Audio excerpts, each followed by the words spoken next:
ખબરોમાં બન્યા રહેવા માટે બેલ આઇકોન દબાવો અને એબીપી અસ્મિતાને સબસ્ક્રાઇબ કરો. તો અમદાવાદના બાપુનગરના કારખાનામાં આગ લાગવાની ઘટના બની છે. ખોડિયારનગર પાસે આવેલ અગરબત્તીના કારખાનામાં અચાનક જ આગ લાગી. જો કે ફાયરના જવાનો સમયસર પહોંચી જતા આગની મોટી દુર્ઘટના ટળી છે.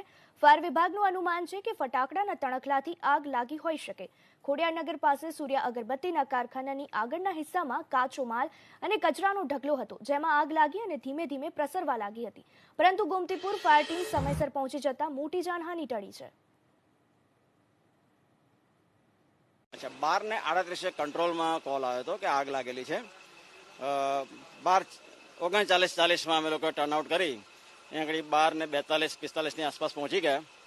જોયું તો અહીંયા આગળ બહાર એમનું જે રો મટીરિયલ પડેલું હતું, થોડો કચરો ને એ બધો પડેલો હતો, એમાં કોઈ ફટાકડાના કારણે આગ લાગી હોય એવું અનુમાન લગાવી શકાય એમ છે. એમાં આગ લાગી હતી. એની પાછળ એમનું આ સૂર્યા અગરબત્તીનું ગોડાઉન છે, એમાં બધો એમનો 4 થી 5 લાખ રૂપિયાનો માલ પડેલો હતો. એ ટોટલી બચાવેલો છે.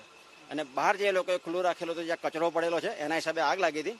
એને ટોટલ કંટ્રોલ કરેલી છે. બાજુની ફેક્ટરીમાં પણ થોડું સ્પ્રેડ થાય એવું હતું, એને પણ આપણે કંટ્રોલ કરેલું છે. અને ટોટલ 2 ગાડી કામે લાગી હતી, એક આપણું મિની ફાઇટર અને એક ટેન્કર.